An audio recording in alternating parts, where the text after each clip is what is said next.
नमस्कार साथियों। तो आज हम थोड़ा हिस्ट्री की ओर आते हैं, क्योंकि पिछली क्लासों में हमने पिछली वीडियो में जियोग्राफी काफी पढ़ चुके हैं हम लोग। तो आज मैं हिस्ट्री का वो टॉपिक बताऊंगा कि हमारे हिंदुस्तान में कईयों का कहना है कि जो आक्रमणकारी थे उनके द्वारा मुस्लिम धर्म जो है वो हिंदुस्तान में आया है। जबरन हिंदुस्तान में इस्लाम धर्म की स्थापना की गई है, लेकिन ये पूरी तरह से सत्य नहीं है। अगर हिस्ट्री को आप खंगालेंगे, देखेंगे, अगर सुनी सुनाई बातों पर आप विश्वास करेंगे तो ऐसा भी हुआ है, ऐसा नहीं है। मैं इस बात से भी सहमत हूं कि जो हिंदुस्तान में मुस्लिम धर्म है वो तलवार के बलबूते पर जिताया गया है। यहाँ के लोगों को उस पे मजबूर किया गया है इस्लाम धर्म कबूल करने के लिए। लेकिन सबसे पहले जो इस्लाम धर्म है इसके तीन दरवाजे हैं। इसके तीन दरवाजे आते हैं इस्लाम धर्म के, कि सबसे पहले इस्लाम धर्म कैसे आया हिंदुस्तान में। तो मैं थोड़ा इस्लाम धर्म की ओर आपको ले चलता हूं आज। इस्लाम धर्म जो है वो छठी शताब्दी में ही शुरू हो गया था। छठी शताब्दी में कहा जाता है, इतिहासकारों का कहना है कि हजरत मोहम्मद हजरत मोहम्मद साहब ने इस्लाम धर्म की स्थापना की है। और मक्का मदीना जगह है, मक्का नामक जगह पर इस धर्म की स्थापना की गई थी। तो थोड़ा मैं उनकी ओर ले चलता हूं, तभी आपको आगे समझ आएगा। तो हजरत मोहम्मद साहब ने लगभग 15 सालों तक एक गुफा में तपस्या की है। एक गुफा में वो बैठे, फिर उन्होंने तपस्या की है। एक गुफा में बैठने के बाद 15 सालों के बाद उनको अल्लाह ताला का दीदार हुआ है। उन्होंने अपने कुरान शरीफ में ये बताया है, कुरान शरीफ जो है वो उन्होंने नहीं लिखा है। उनका कहना है कि कुरान शरीफ जो है वो अल्लाह के दूत ने उनको आकर दिया था, और जो उस पर लिखा है कि आप इस रास्ते पर चलो। तो उन्होंने 15 साल की कड़ी मशक्कत के बाद, जैसे हम हिंदू धर्म, ये बौद्ध धर्म में महात्मा बुद्ध ने कई सालों की तपस्या के बाद जो है वो बुद्धिज्म को प्राप्त किया है, भगवान के उन्होंने दर्शन किए हैं। उसी तरह हजरत मोहम्मद साहब ने भी 15 सालों की कड़ी मशक्कत के बाद एक हीरा नाम की गुफा है। मैं आपको बता दूं, ये प्रश्न भी कई बार पूछा जा चुका है। बड़े लेवल के एग्जाम में ये आता है, छोटे लेवल के एग्जाम में इस प्रकार के क्वेश्चन जो है वो नहीं आते हैं। तो हीरा नामक की एक गुफा थी मक्का में। तो मक्का में हीरा नामक गुफा में वो लगभग 15 साल तक जो है वो अल्लाह ताला के इबादत में बैठते हैं। तो उनको 15 साल के बाद अल्लाह ताला का दीदार होता है। अब आगे बढ़ते हैं। उसके बाद उन्होंने मक्का में वो चले जाते हैं। जब वो मक्का में जाते हैं तो जो वहां पे आज काबा है, जो बहुत ही पवित्र माना जाता है मुस्लिम धर्म के लिए, कहा जाता है कि वहां पर हर एक मुसलमान को अपने जीवन में, अपने जीवन काल में एक बार हज की यात्रा करना अनिवार्य है, बहुत ही जरूरी है। तो जैसे ही वो वहां चले जाते हैं तो वहां पर लोग जो थे वो कबीलों में बैठते थे। उस समय की बात है, लोग कबीलों में बैठते थे। जब कबीलों में बैठते थे तो उनके पास अपने अपने देवी देवता हुआ करते थे, और वो लोग उनकी पूजा करते थे, अपने देवी देवताओं की पूजा करते थे। लेकिन जैसे ही हजरत मोहम्मद साहब वहां जाते हैं और उनको समझाते हैं कि इस तरह का जो इस्लाम धर्म है वो अल्लाह ताला ने मुझे 15 साल की मुशक्कत के बाद ये प्रदान किया है, आप इसको अपनाइए। तो उन लोगों ने मोहम्मद साहब का बहुत ही विरोध किया, और विरोध करने के बाद उनको वहां से जाना पड़ा मदीना। और इस यात्रा को हिजरा कहा जाता था। इस यात्रा को, उनकी यात्रा को हिजरा कहा जाता था। और जो हिजरी संवत है, हिजरी संवत वो वहां से, उस दिन से शुरू हुआ था। कुछ दिन वो मदीना में बैठते हैं और वहां पर वो एक औरत से मिलते हैं जो 45 साल की औरत थी, उनके साथ वो मिलते हैं। बाद में उन्होंने उसके साथ निकाह भी कर लिया था। फिर वो वापस आते हैं मक्का में, मदीना से वापस आते हैं मक्का में। इसलिए वो दो स्थान जो हैं वो मक्का और मदीना, वो बहुत ही मुस्लिम धर्म के लिए पवित्र माने जाते हैं। ये हजरत मोहम्मद साहब की यात्रा के दौरान का वृतांत है। जैसे ही वो फिर मक्का में आते हैं और मक्का में अपना आधिपत्य जमा लेते हैं और मुस्लिम धर्म की वहां पर स्थापना हो जाती है। और धीरे धीरे मुस्लिम धर्म जो है वो अन्य देशों में भी बढ़ने लगता है। अब हिंदुस्तान में कैसे आया, जब ये मैं मुस्लिम धर्म का जो उत्थान है इसके बारे में अगली क्लास में आपको पूरा डिटेल से बताऊंगा।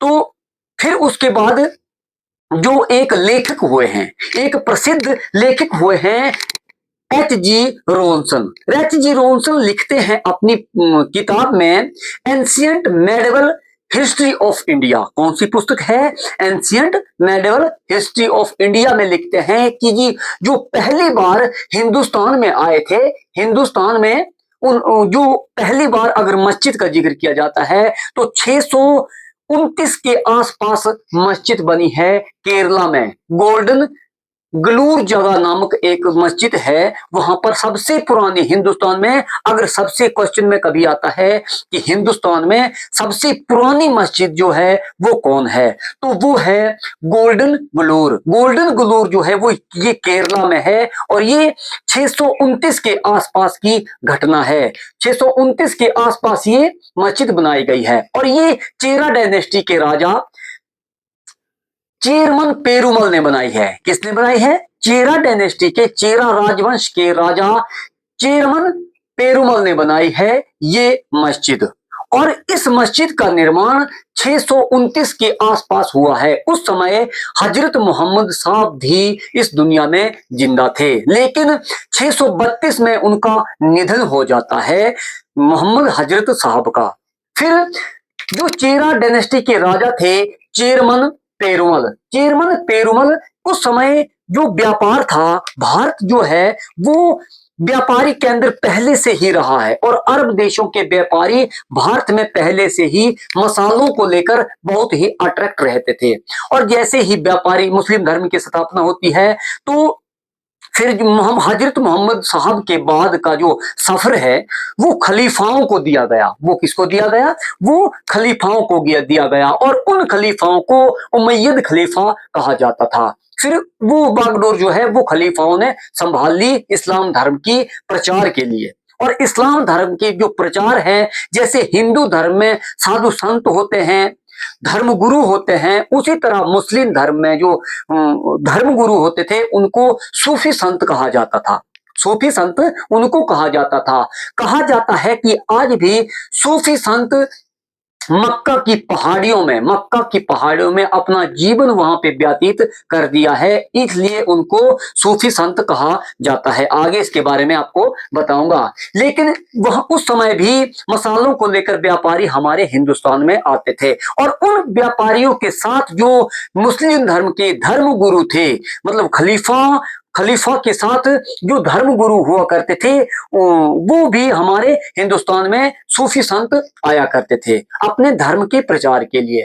तो कहा जाता है, इतिहासकारों का कहना है कि 629 के आसपास भी हमारे केरला में, जो दक्षिण भारत है, केरला में एक सूफी संत आए थे। एक सूफी संत आए थे जिनका नाम था मल्लिक दीनार। मल्लिक दीनार ने ही चेरमन पेरुमल को पहली शिक्षा दी थी और चेरमन पेरुमल ने उनसे, उनके जो नीति थी, उनके कुप्रवचन थे, उनके प्रवचन को सुनकर उनसे प्रभावित होकर बिना किसी दबाव के चेरमन पेरुमल ने मुस्लिम धर्म जो है वो ग्रहण किया था, मुस्लिम धर्म जो है वो अपनाया था।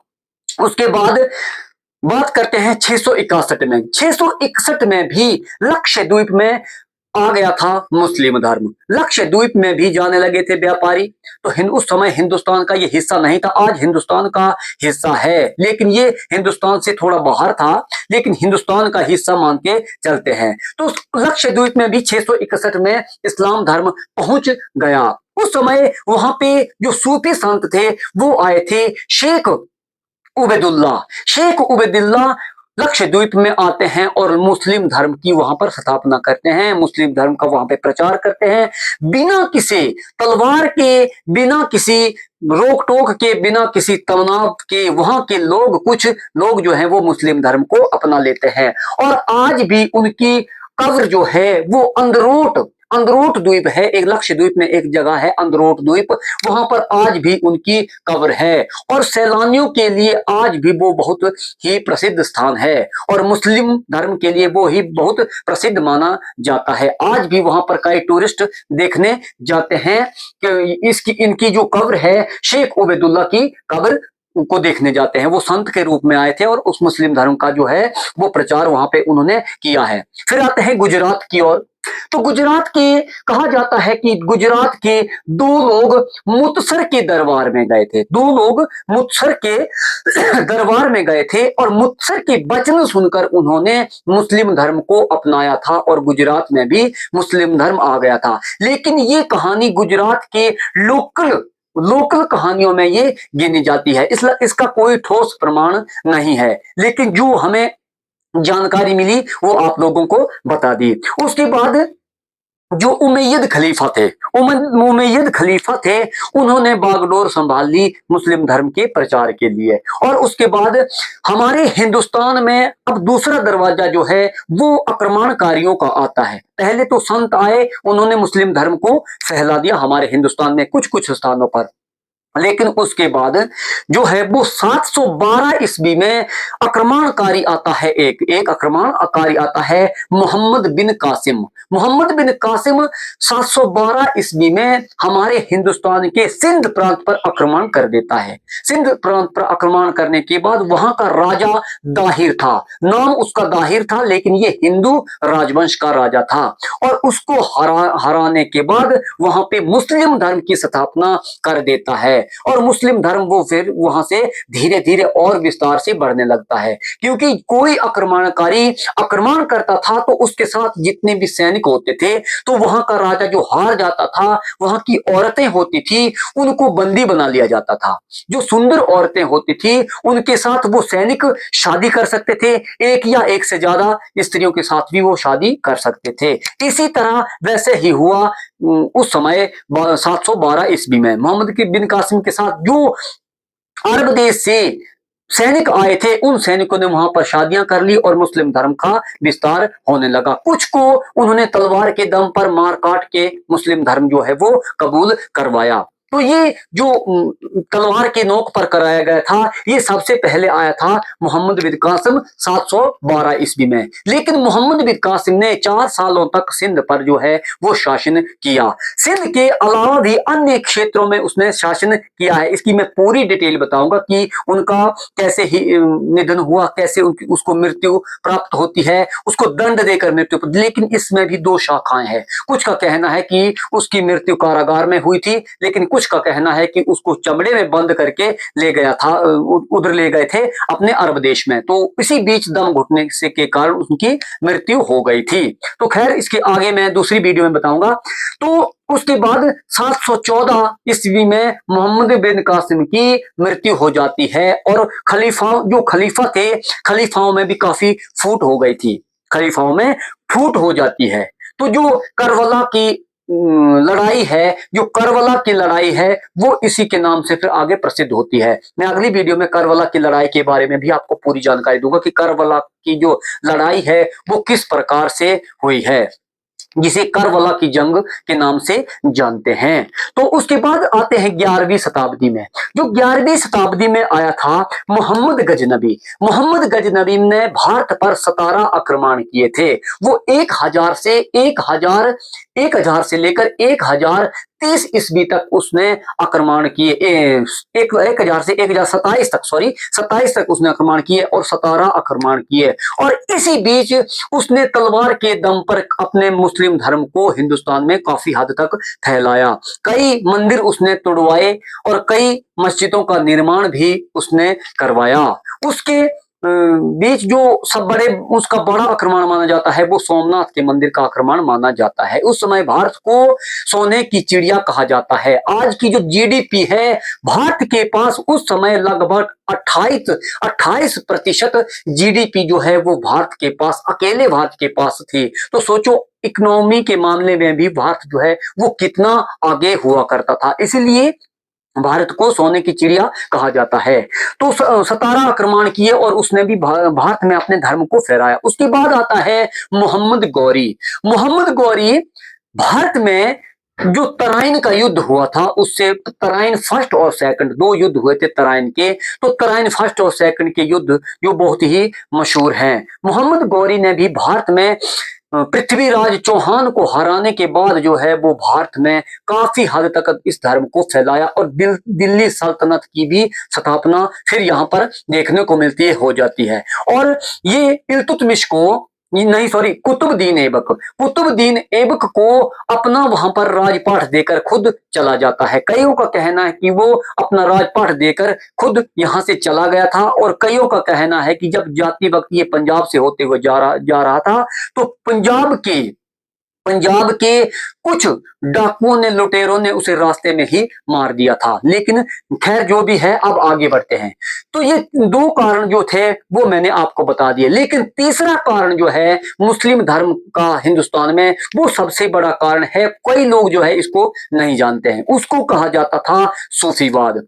सूफीवाद क्या होता है मैं आपको ये बता दूं। सूफीवाद जो है वो ये एक लेखक है, अरब देश का एक लेखक था, अबू नसर सिराज। ये अपनी पुस्तक लिखता है, किताब उल लुमा इनकी पुस्तक है। उसमें लिखता है ये कि ये जो सूफी शब्द है, सूफी शब्द का अर्थ होता है ऊन या रुई।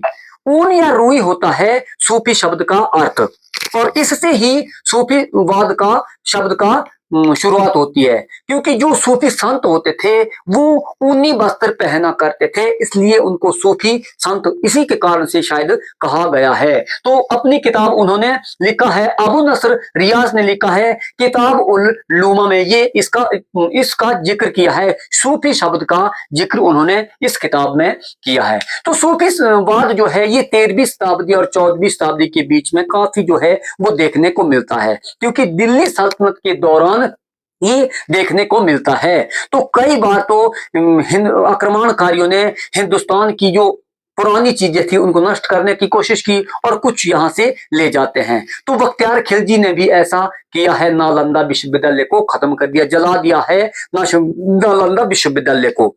तो उसके बारे में आगे मैं डिटेल से बताऊंगा कि किस प्रकार से नालंदा विश्वविद्यालय को जलाया गया था। एक लाइब्रेरी थी, दुनिया की सबसे बड़ी लाइब्रेरी पुस्तकालय जो है वो नालंदा विश्वविद्यालय को माना जाता था। तो भारत में 13वीं और 14वीं शताब्दी के बीच में ये आ गया था। और इसकी एक ब्रांच कश्मीर में पहले से आ गई थी, और कश्मीर में जो ब्रांच आई थी सूफीवाद की उसे ऋषि सिलसिला कहा जाता था। क्या कहा जाता था उसे? ऋषि सिलसिला कहा जाता था। और भारत में 12 सूफी संत आए हैं हमारे भारत में दिल्ली सल्तनत के दौरान, और उससे पहले 12 सूफी संत जो हैं वो आए हैं। सबसे पहले आता है सलीम चिश्ती। सलीम चिश्ती के बाद आता है शहाबुद्दीन सूरी वर्दी, फिर आता है अब्दुल कादिर गिलानी, फिर आता है ख्वाजा मोइनुद्दीन चिश्ती, फिर आता है बाबा फरीद, उसके बाद आता है शेख